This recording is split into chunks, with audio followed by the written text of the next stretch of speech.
our seminar today in our series on coastal risk resilience. And I'm really pleased to welcome Dr. Molly Mitchell, a research assistant professor at the Virginia Institute of Marine Science. Dr. Mitchell received her BS from the College of William and Mary and her MS and PhD from VIMS, also part of the College in William and Mary. She is the W. Taylor Reevely III Interdisciplinary Faculty Fellow at VIMS and awarded a 2019 U.S. Clivar Early Career Leadership Award for her climate change communication efforts. She's currently the program director of the Master of Arts degree program at the Virginia Institute of Marine Science. Dr. Mitchell's research focuses on patterns and trends in sea level rise and shifts in coastal resources due to the interaction of sea level rise and driven changes. He works with decision makers and resource managers to translate research and current scientific understanding into practical recommendations. And I offered to say a word about the new VIMS program that Dr. Mitchell is directing. They are welcoming applications for their 2021 class of the Professional Master of Arts in Marine Science. The program is designed to prepare graduates with the advanced knowledge, skills, and experience needed to integrate and apply marine science to issues of pressing societal concern. So for those of you who are interested in the program, you find more information on their admissions page, which I think is linked on the VIMS website. So with that, Dr. Mitchell, turn it over to you.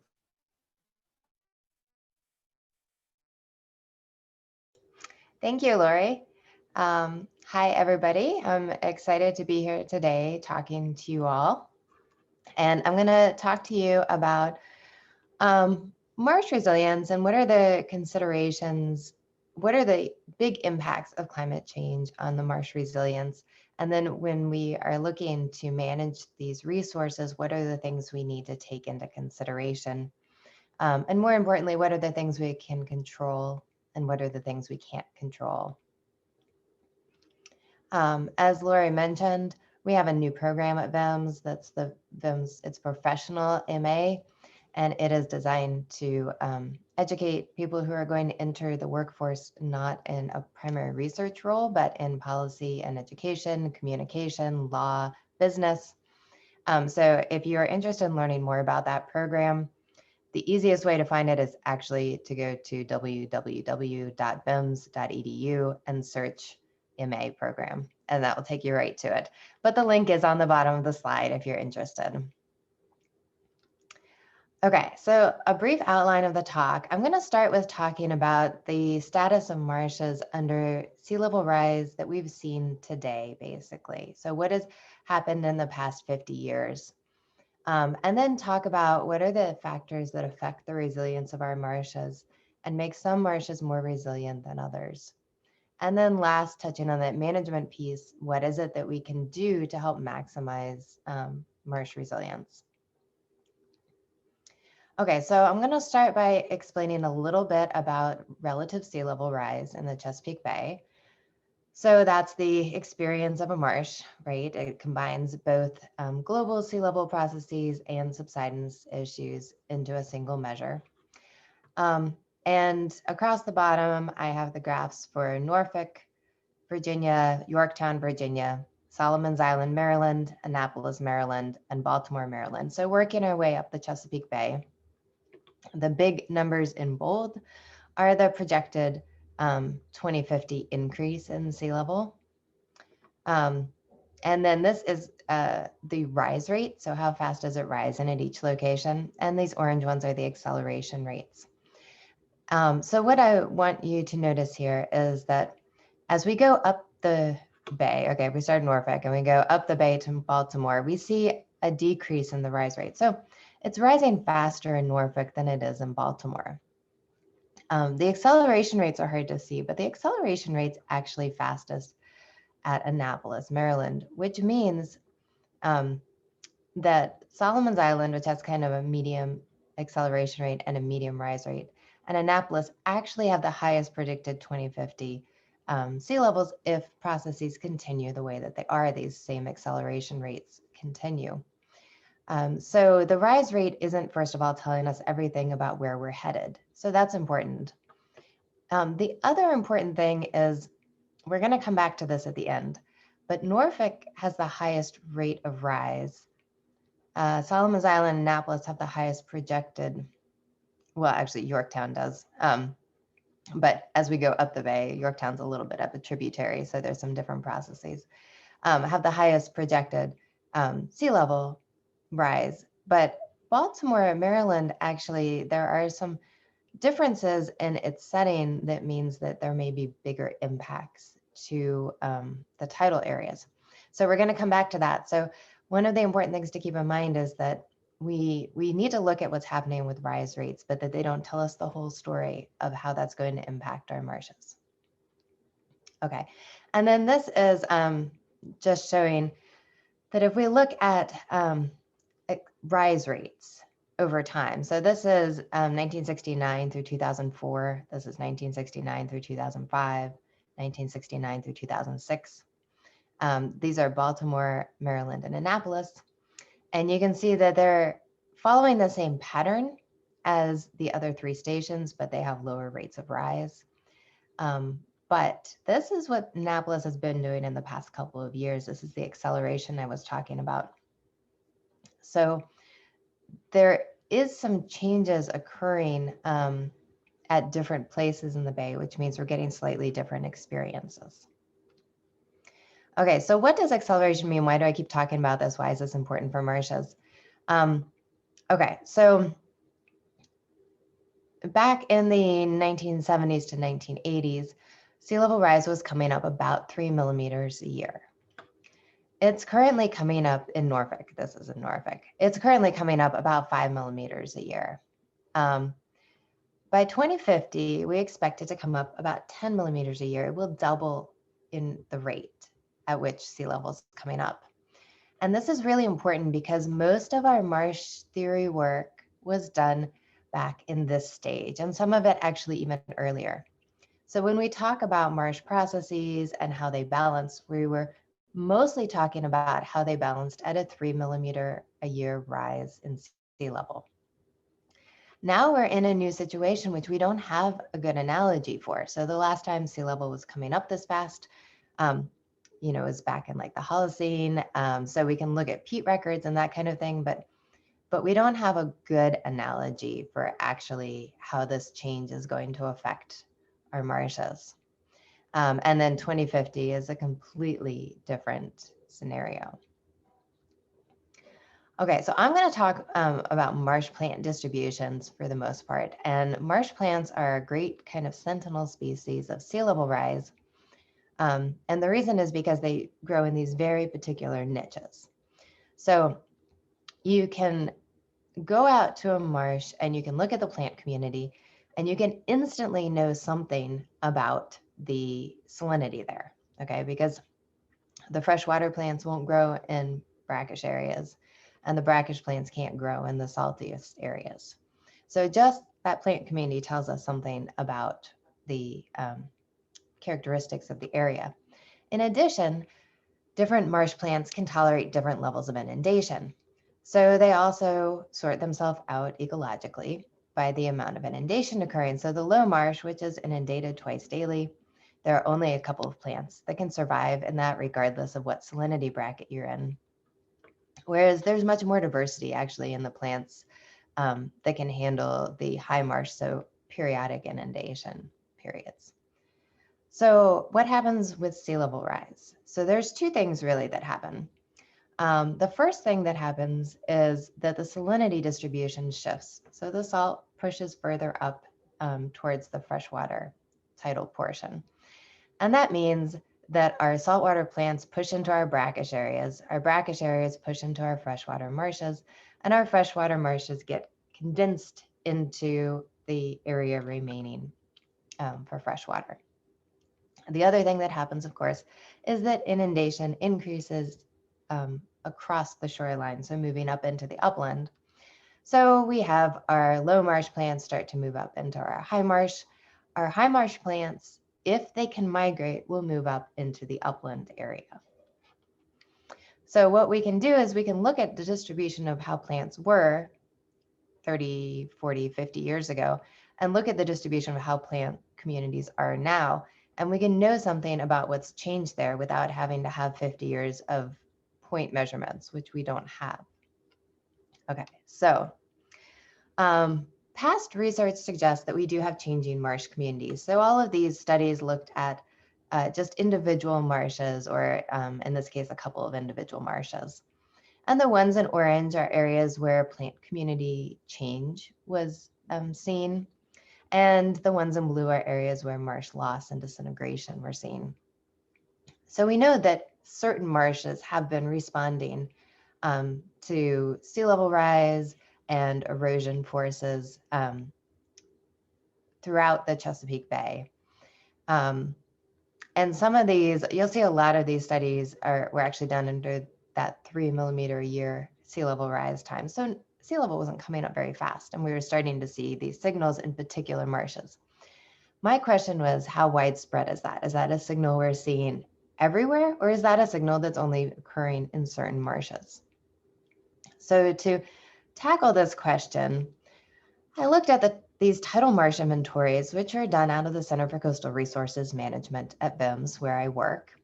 And we done 2 surveys. One of them was done in the 1970s to 1980s range, and one of them started in 2010 and just wrapped up in 2019.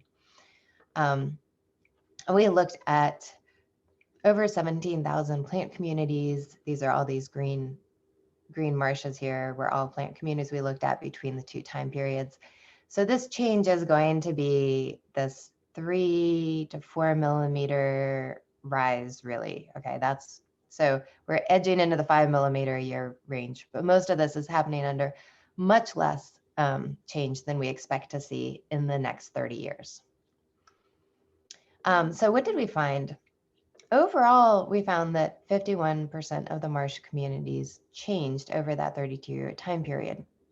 Not all that change was indicative of sea level stress, okay? And so some of these marshes are actually seeming to be resilient. I do want to point out that's only a 6 to 8 inch sea level rise. So we're looking at a 1.5 foot sea level rise in the next 30 years, okay? So 51% of the communities changed under a relatively small sea level change. But more interesting is the distribution of where we see stressors. So changes in plant communities that would be caused by an increase in inundation. Okay, so this is where communities were high marsh or pretty well mixed low high marsh and have become mostly low marsh. Those are in the green dots. And then the pink dots are areas where you had freshwater communities that are now becoming brackish or oligohaline communities. So there's salt coming into the system. And so those are our pink dots. So what we see is the pink dots are really exactly where we expect to see them. They're kind of restrained to the part of the estuaries where we go from saltwater to freshwater. Okay, so the saltwater is just inching itself up. It's also at the tops of these tiny creeks. Okay, so these are tiny freshwater systems that are maintained by precipitation in the watershed, are starting to become more tidally influenced. They're becoming saltier. The inundation increases we see all throughout the study area, but mostly kind of halfway up the tidal creeks, which is kind of interesting. So this is, on the whole, not the big extensive marshes which are found along the edges of the estuary. And that's probably because those have the best migration opportunities and so are maintaining themselves better. Okay, so if we look at the Chesapeake Bay communities, what we see, I said 51% of the communities changed. But 49% of them didn't change at all. Okay, so 49% of them are exactly what we expected. What we saw historically, we see today. Some of these, over half of them, aren't particularly meaningful. So this is the low marsh salty community stayed a low marsh salty community. There's really no trajectory good trajectory for change there. So that's not terribly surprising to see those, and doesn't tell us much about the world. But we did see, okay, so these are brackish water mixed. So this was a low marsh and high marsh salt community. And so a certain proportion of them became salt marsh. So this suggests they were losing ground, they're becoming more inundated. But approximately the same number of them kept the same community distribution. So they still have low and high marsh mixed community in kind of equal numbers. So that suggests that those marshes are successfully migrating. And if we look at marsh delineations, the extent of those around, we definitely see signals of that. So these red dots here are areas that were forest in the original survey and are currently marsh. But you can see really up until this orange line, all of this in here is stressed forest. It may not be technically marsh yet, but it's certainly heading that way. And we can see this both in extensive marsh systems where we see a lot of these dead trees and the marsh grasses coming in between them, but also in relatively small fringing marshes. So marsh migration is definitely occurring anywhere that those elevations are appropriate for it and there are no barriers to migration. So that's really hopeful news. I get very excited about ghost forests because it means that we are actually seeing those marshes migrate the way we would want them to, and that makes them resilient, that makes them persist. However, what is our takeaway from this? So I said there's half of the marshes have changed, half of the marshes haven't changed. So our takeaway is that marshes are complicated. And there's a lot of where they're situated, a lot of setting that's important. So this is some work that's done in the York River. This was actually looking at the extent of the marsh, not the plant community. But what we see in some areas is that this was in the 1960s, a nice big forest. It is now all marsh.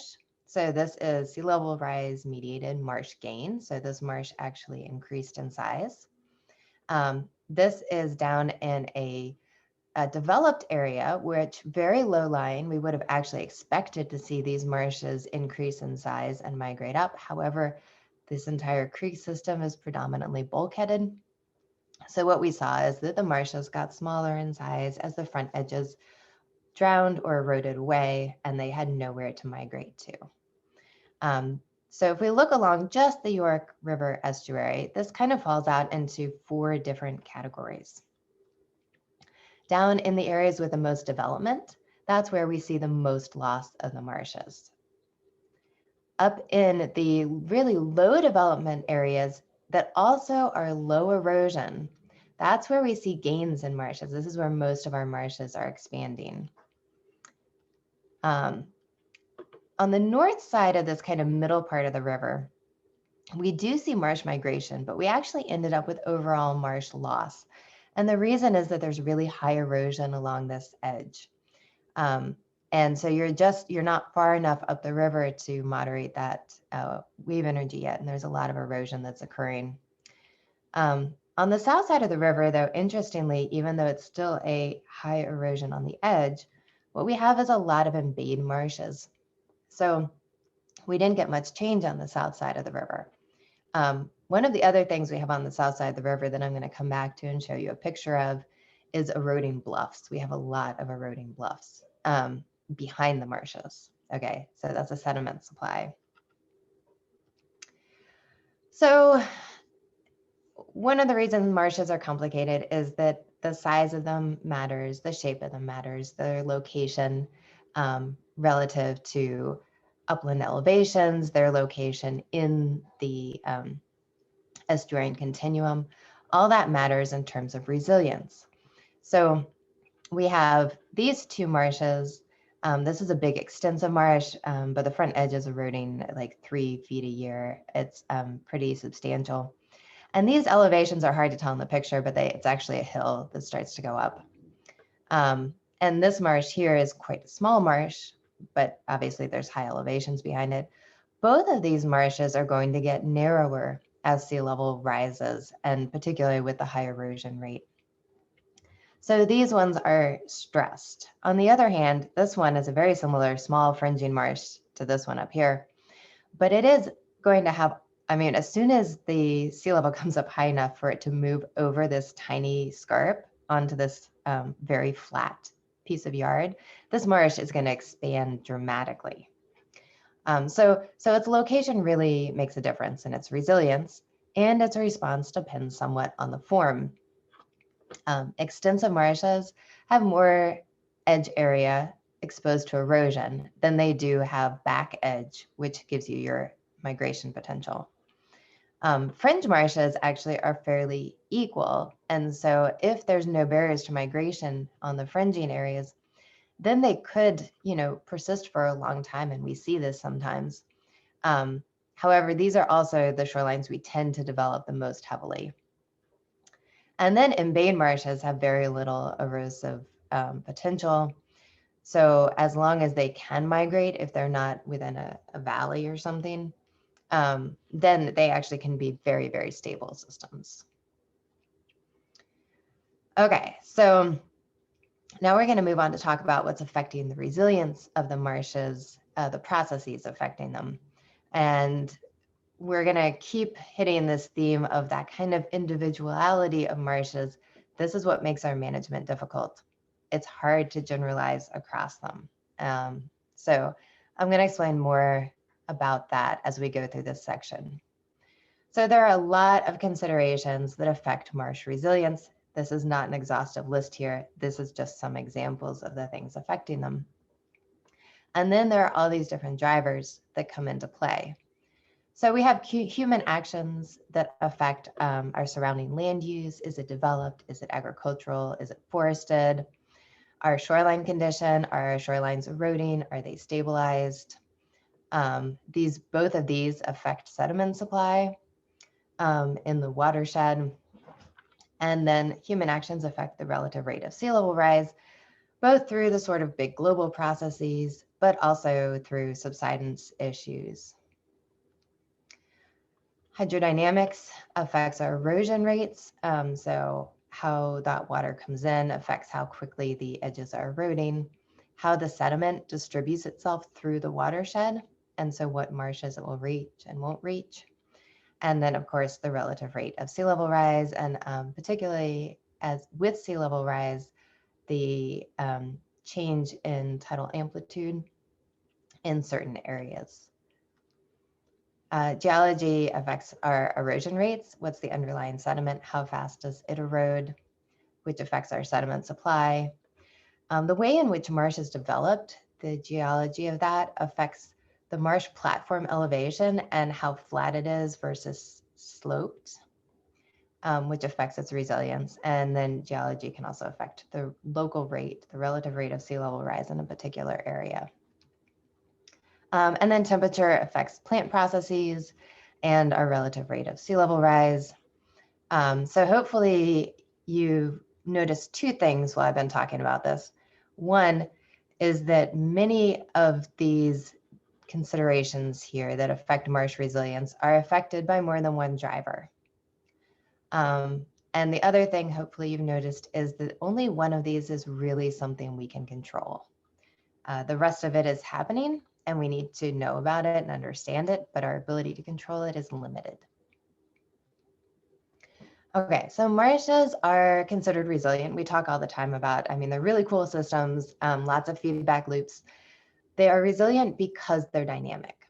If the dynamic portion of them is cut off, if they stop being dynamic, they are no longer resilient. So those dynamics are really important. And in management, what we're trying to do is to keep them as dynamic as possible. So to keep pace with sea level, marshes migrate across the landscape and they accrete vertically. The migration piece is actually like the really kind of easy piece. So as water levels change, the inundation periods change, the marsh moves to stay within the same inundation frame that it was before. It's controlled by the rate of sea level rise. How fast it retreats is controlled by the rate of sea level rise. And whether it expands or contracts as it retreats is controlled by land elevation. So this is the easiest piece to understand. It is, however, modified by our human decisions and activities. when we bulkhead our shorelines or we put impervious surfaces in, that modifies the ability for the marsh to migrate. The sediment accretion part is much more complicated.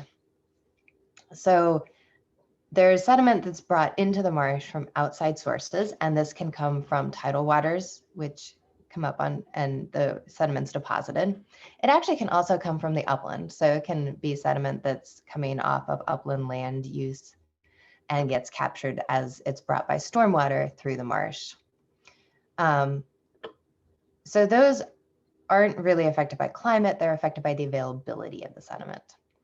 Then the rest of the accretion comes from the plants themselves, so the plant productivity.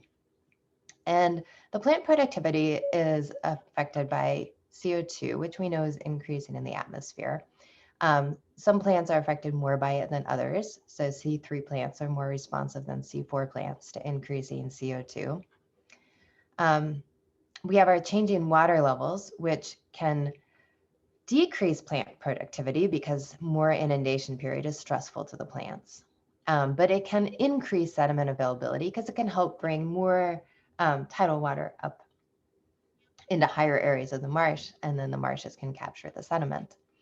And then we have changing temperature, which increase in temperatures can increase sediment respiration. So now the organic production might be respired faster and not preserved as much. So we have all these factors going on, and they're kind of working not in a single direction, okay? So the balance between them is really what's controlling accretion. That makes accretion a really hard management target, okay? And the other thing we have to think of is this is a process which right now has to be occurring. We have to be accreting 5 millimeters a year of sediment for the marsh to keep pace. In 2050, 10 millimeters a year sediment. We have to be accreting twice as much sediment a year in order to keep pace. So for management efforts, it's really the retreat pathway is, I think, where we really want to focus. I'm going to come back to the sediment when we talk about management options, but I think the retreat pathway is where we are going to have the biggest success. Okay, so we talk about individuality. The marsh platform height relative to the tidal frame makes a big difference in how fast the marshes are going to respond to sea level rise. So how resilient they are in the next 20 years. This is from a honors thesis at William & Mary, and these are the elevation profiles of a bunch of different marshes. And I just want to focus on two, Goodwin Island and Catlet Island, which are located down here at the bottom of the York River. So Catlet's this yellow platform, and Goodwin is this red platform. And you can see that the Goodwin Island platform is much lower. So I've reproduced them over here. I only went out to 6 meters. So this is Goodwin platform, and it's almost entirely low marsh. So it's between mean sea level and mean high water. So most of the marsh platforms inundated twice daily. Catlet's different. It has a portion of this kind of slope to the platform, which is low marsh, and then the platform itself has a lot more high marsh on it.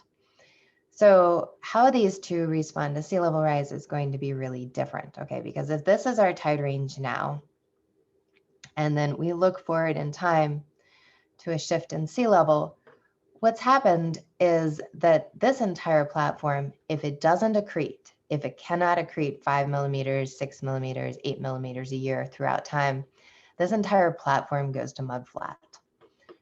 This slope, okay, actually, it won't look that different if we were to take aerial photos of the marsh, because part of it has gone to tidal flat, but we still have this low marsh, and then we still have a lot of high marsh platform behind it.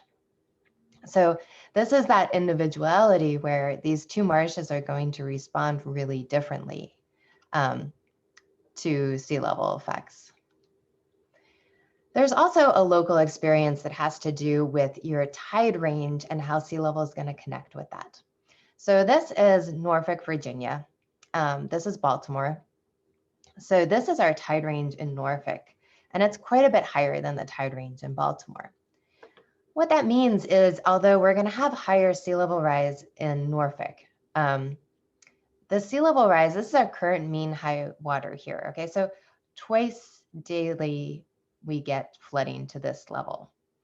So mean sea level in 2050 is only a little bit higher than where we already get twice daily flooding.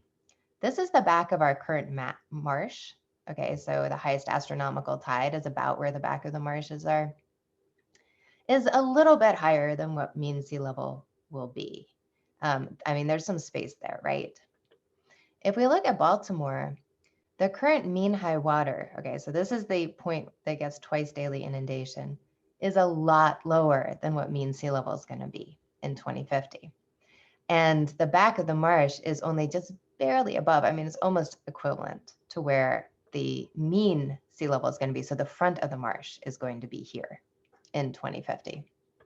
So what that means is, first of all, we tend to have, broader marsh area if we have the same slope. So this is Baltimore, Norfolk, the same slope. We have a broader marsh down in Norfolk than you would find in Baltimore. But also, our marshes are going to overlap. So we're only going to see a little bit of a push upland in Norfolk compared to what we're going to see in Baltimore. In Baltimore, the new marsh is going to be almost entirely above the existing marsh. And that's where we get this interaction with development. Okay, so we are, if we say that we build our houses a certain distance above the back of a marsh, in Virginia, that's going to give us more space still even under sea level rise. So we're going to have maybe less development impacts. Okay, so processes that interrupt marsh migration are barriers, of course.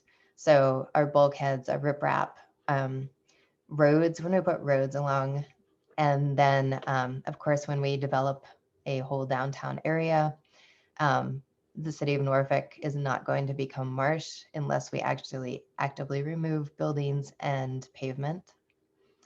And then we have our natural barriers. And in the upper ends of the tributaries, there's a lot of high elevation land. So this also puts each marsh kind of in a unique position of how it's going to respond. And then the last piece is our accretion potential. This is from outside sediment coming in. What is important here is these are suspended sediment yields. All of our management is trying to get us into these yellow and green categories. You see we are there for certain areas. There are other areas where we're not there yet. The problem is if we get to that yellow to green category right now we have marshes that don't seem to have enough sediment to keep up with 5 millimeters a year of sea level rise, right? So we're heading to 10 millimeters a year of sea level rise, and we're trying to reduce the sediment input. Okay, this is a big conflict of interest. So reducing the sediment input is really important for certain management goals, but not for managing marshes. It's actually kind of counterproductive for managing marshes. However, again, that individuality, there can be really local sediment sources that can help marshes maintain themselves. And so from a management perspective, we can think of preserving these sediment sources as being important. So these are two marsh islands in slightly different areas of the York River. And this one's closer to the turbidity maximum and in a more agricultural area. And so what we can see is the pink line was the outline in 1979, and the marsh has gotten quite a bit smaller by 2009. On the flip side, here in the Pamunkey River, we've seen the exact opposite. Both of these marsh islands have grown. So, there can be a local sediment supply that makes a marsh really resilient. This is one I told you I would tell you about on the south side of the York River. This is just a small fringing marsh. It's all low marsh. It is really resistant, really resilient. It has just been hanging out there for a long time. But I think a lot of that is actually this bluff here is unstabilized, and there's a lot of sediment that feeds down into it. So there's a lot of available sediment for this marsh to accrete with and to keep pace. This is actually something we've been seeing more of in very particular areas. Okay, so it's not happening everywhere. But this was an area which was in the 1990s. It was very agricultural. There was a lot of farming going on pretty close to the shoreline. Today, these are all residential with lawn, which is a stabilized sediment, right? And what we see is the marsh channels are starting to get wider, kind of looser. The marsh is disintegrating a little bit. So this is due to sea level rise, but this marsh might have been relying on some of the sediment from the farming to make it more resilient, to help keep pace with that sea level rise. And so we have actually seen communities where when it was an agricultural area, there was marsh around it and it was developed, and within 10 years, the marsh is completely gone. Presumably that marsh was relying on sediment from the agricultural system to exist. Okay, so now we know all our marshes are individual, which does make it a management challenge. But what can we do to improve marsh resilience? What are the actions that we can take? So the first thing is we need to look around and understand where our marshes are going to have the most success on their own, where they're going to be naturally really resilient. And then where are the areas where they are going to be either small management challenges or really big management challenges. So these are two catchments on the York River. This one is down in a really nice low elevation area without a lot of development. And this is an upper area without a lot of development also. But the light blue is the current marsh area, and the purple is the 2100 projected marsh area. What we can see is, did I say this is low elevation? This is the high elevation area. That there's almost no marsh actually currently in this system. It's all tiny little fringing marsh. It has the capacity really to expand and become a great deal more marsh if we preserve this land. If we can preserve this land, conserve it, and allow that marsh to migrate, this marsh will expand greatly just that on its own. That's all we have to do. This marsh, there's no real land for migration. If we want to preserve this marsh, we would have to do something about the accretion capacity of the marsh, which, as I've said, is much more difficult to deal with. So this map over here is showing kind of the same thing on these two pullouts. But what I actually wanted to show you was these two other areas. So this is Matthews County here. Big capacity for marshes to expand. This is Hampton. Also big capacity for marshes to expand. Hampton is really developed. Matthews is really undeveloped. Okay, so if we, on these bars, this is the tidal marsh area projected in different years, and the crosshatch part is the amount that's developed. So what we see is that in Matthews, we have an increase in marsh over time. And there is some development, there is some conflict with development, but even with that conflict, we're going to see an expansion of the marshes. It's not going to be huge because of that conflict with the development, but there is going to be an expansion. If we were to abandon those properties, we might see more expansion. Hampton, also big potential for expansion. In fact, by 2100, we would expect to see marsh area to double in this region. However, okay, look at all that crosshatch. So what the part of the lands that are natural that marshes could migrate into is much smaller than what currently exists. And so this is one of those areas where that potential for migration is huge, but the conflict with development is probably going to control our future extent. So we did look at this for the state of Virginia for some of their conservation planning. And basically this is looking at currently conserved lands that are likely to be marsh, and where it would kind of be the best to invest to ensure that there's more marsh migration potential. And so the green areas are the areas, these are the low-lying areas where not do we only have conserved lands now, but if we got the areas around them, we would have the potential for real marsh migration and for marshes to be resilient in these areas. The yellow areas are the ones where there's a potential for marsh migration, but there's a lot of conflict with development.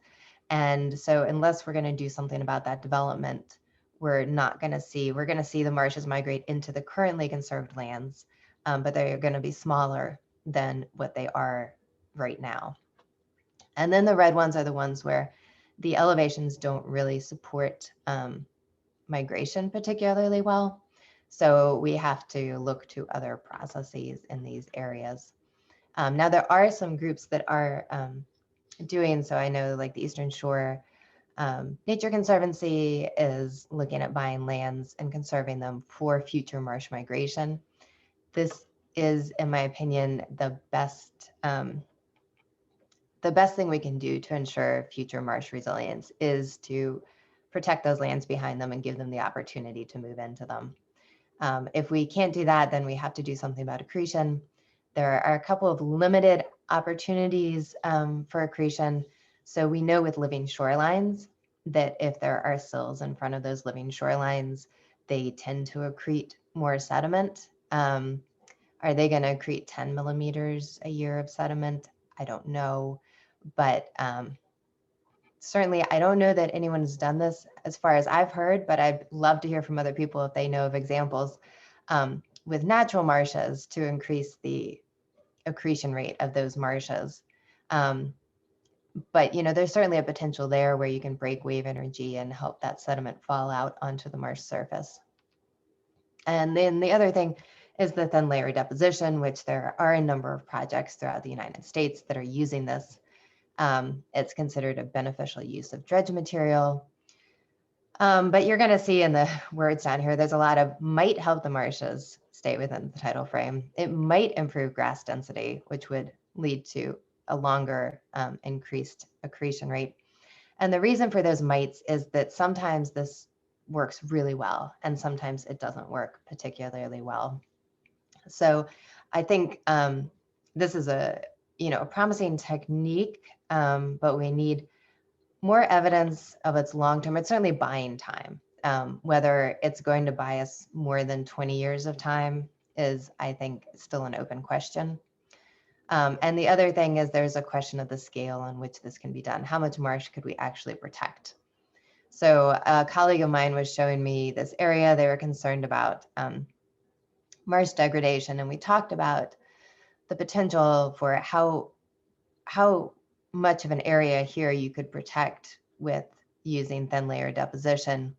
But even if you could protect this entire area, I'm showing you for scale, this is just a small portion of the entire marsh complex.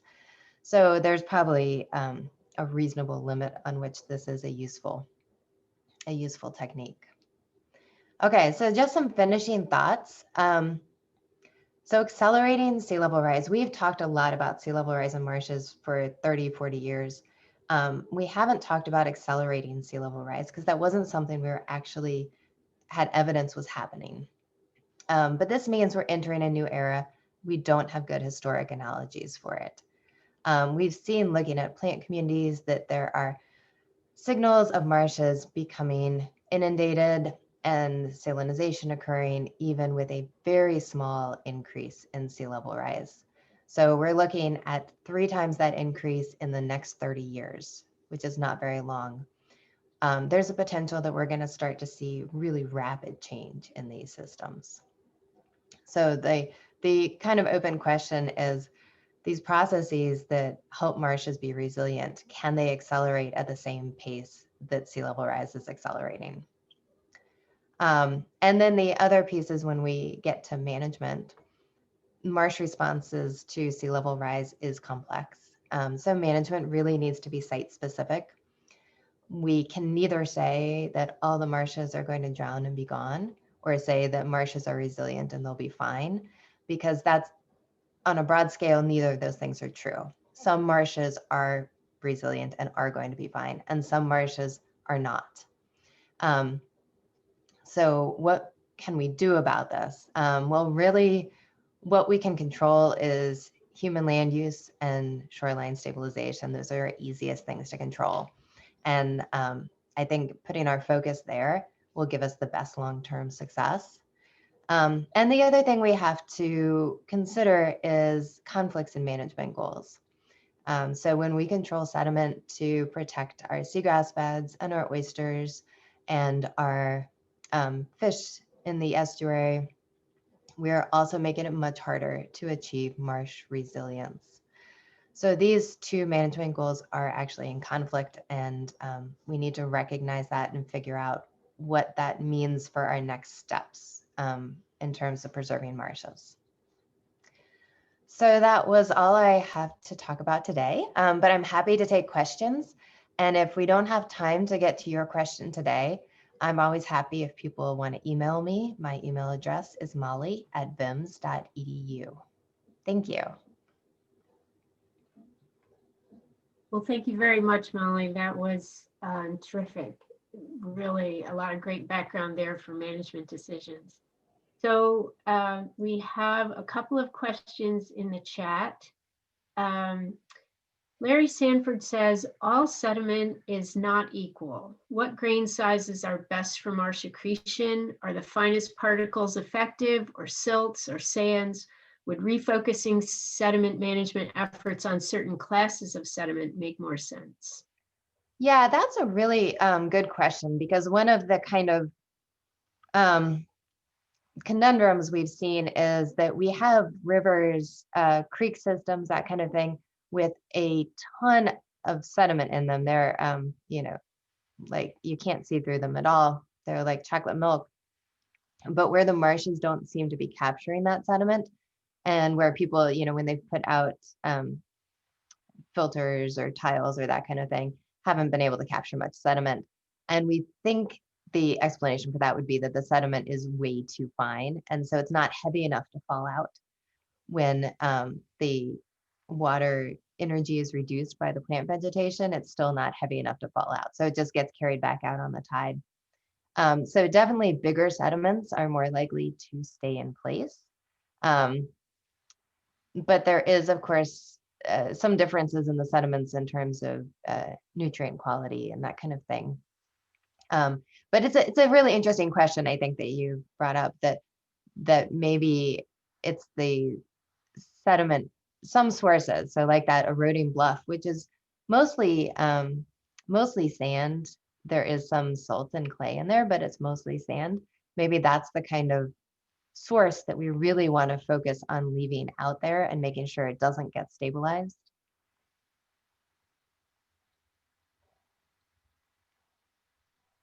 So sort of related to that, I have a question. You showed some slides of eroding islands that are supplementing marshes in different areas. So some islands are eroding and some islands are building marsh. How we had a seminar earlier on something called sand motor. I don't know if you caught that, but about placement of dredge material in strategic areas. And I wonder if you see a role for that sort of thing in Chesapeake Bay. Yeah, so that's a really interesting question. It's similar to the sand engines they're using in the Netherlands, where you put the sand in one place and you allow it to move to a new place. I think that's actually a really, really interesting idea if we can get a good view of what our sediment sheds are, so where the sediment moves throughout. Maybe it can help deal with this question of we can't control all sediment because our marshes need that sediment, right? We're starving our marshes of sediment. So maybe, but we don't want the sediment to go into the wrong places. So I think there's still a lot of work to be done to understand how sediment moves through the estuary system. But I think that could be really cool if it could be implemented. Okay, David Kozak asks, did your near-term estimates of sea level rise consider variation within the tidal epoch? Okay, I'm not quite sure what you're asking. So of course there is, yes, there is variation. I assume what you're asking is that there's variation over the 19-year period in which a tidal epoch is calculated. Yes, when we do sea level rise status and trends, we remove we remove as much variability as possible. When I'm talking about acceleration rates, I'm talking about since 1969. Okay, so not just, so even though I'm saying that it's 5 millimeters a year now, what I'm saying is you look from 1969 through the 80s, or if you look from 1950 through the 80s, you're getting 3 millimeters a year of rise. If you look from those time periods through today, you're getting 5 millimeters a year of rise. So it's integrating that rise over those time periods. I think that's what you're asking, because in a tidal epoch, you do get periods when sea level is coming, where sea level is higher, and periods where it's shorter. Okay, thanks. So James Beauregard asks, have you come across many living shoreline projects throughout this study? And if so, how effective have they been at increasing the resilience of adjacent natural marshes? Oh, that's a really interesting question. So I do a lot of work in living shorelines, and I'm not sure it's ever occurred to me to see if they're having that effect on the adjacent shorelines. Most of the time people are concerned about it because there's structures being put in, and those structures can reflect waves in odd ways. And the concern is that they'll actually erode the adjacent shorelines. But it would be interesting to see if they had that facility. But no, I haven't actually looked for that. Yeah, that is an interesting question. Alan Burst asks, how close are we to a universal model where we can input key characteristics of a wetland and their geographical distribution that can then be used for predictive modeling? Yeah, I think unfortunately we're still pretty far from that. So we have good models that have the mechanisms down. So like SLAM's a great model that has the mechanisms of how the marsh works. But what we don't have is we don't know sediment supply everywhere. We're estimating that. We don't know accretion rates in every single marsh. So it's really the lack of data, not an issue with the model. I think we understand the mechanics, and that there are good models built to use those. But the lack of data to kind of fill those in is where we're lacking information. And there are a couple other questions. I think you've kind of covered them in your answers or in your presentation. So I'm going to skip over those, but they both have to do with dredge material placement, and you can see those later if you'd like to follow up on those. So it sounds to me like your work has led to the this is my interpretation, but to the conclusion that land management and social issues are going to be a huge part of the marshes, the future of marshes. And so where do we go from here on that? Yeah, I mean, I do think that's the biggest long-term predictor of how our marshes are going to do. I think the most important thing is to recognize the importance of that, because we can't start taking action until we recognize that that's an important factor. And I think the next thing, I do a lot of work with sea level rise and adaptation planning. So one of the things with that, of course, is to encourage people to develop not on the shoreline, to move that development inland. So that helps the marshes too. So I think there's more than one effort that is kind of getting at this change in the way we use our shorelines that can help the marshes. But I think it really needs to be deliberate, because there are areas right now where there's a huge potential for marsh expansion without much development. But some of those are actually areas where it's quite likely the development will start to grow, where they become bedroom communities to bigger cities. And so we might lose those opportunities if we're not really deliberate about preserving them. So do we maybe then need to think about it on a really big system level as opposed to worrying about individual marshes? Is that? Yeah, I do think that. So for all that individual marshes respond really individually, I think we need to look at our management of them on a big scale. And in Virginia, but I think also Maryland, most of our decisions about marshes and what we're doing with the shoreline behind them are made on an individual property scale. So we're looking at a very, very tiny piece of the shoreline, and we're not really looking at how that fits into the bigger picture of marshes now or how they will change. So Jim Turek asks, wouldn't agricultural properties now subject to what, excuse me, wouldn't, my chat is scrolling here. Wouldn't agricultural properties now subject to saltwater intrusion be important areas for purchase and protection before they're developed?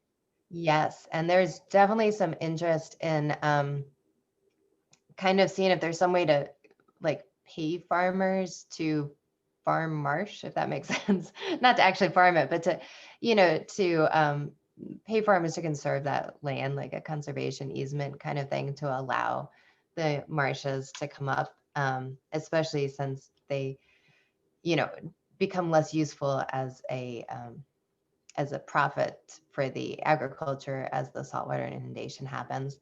We don't actually have in Virginia, there are parts of Maryland that have a lot of farmland still on the water. In Virginia, we don't have as much of that anymore as we used to. So a lot of those properties have been turned into residential areas. So we still have coastal farming, but it's not right on the water. Nathan Watson asks, given the nature of sediment budgets, can you speak to the role that dredging might play in marsh subsidence, especially considering that increasing residential development along many of these shorelines has likely increased the request for navigational dredging? Yeah, so small creek dredging can be really harmful to the marshes along those creeks. So as they cut down deeper, first of all, it changes the hydrodynamics of the creek, but also leads to slumping of the sides of the marsh. I think it's estimated at like a 4-to-1. So every foot you go down 4 feet back, basically is what the slumping would be. So if you live on a creek and you have a kayak you take in and out that doesn't require dredging, that's awesome. But definitely we do see areas where these are relatively small creeks that are being dredged to get bigger boats in and out of them. And that can be really harmful to the marshes. And that's not something I dealt with in this talk, but of course, that's another human marsh conflict. Boat wakes provide a lot of erosive wave energy and can accelerate the erosion of marshes in creek systems where there's no, I said embayed marshes are the most stable marshes, but not if there is a lot of boat traffic going up and down them. That's where you start to see a lot of erosion on those systems. So we're at 11:59. I'm gonna get to one more question here. Jim Turek asks the question about understanding that non-potable groundwater supplies may limit development. So in areas where sea level rise is occurring. So his comment then is conserve the land and manage the soils.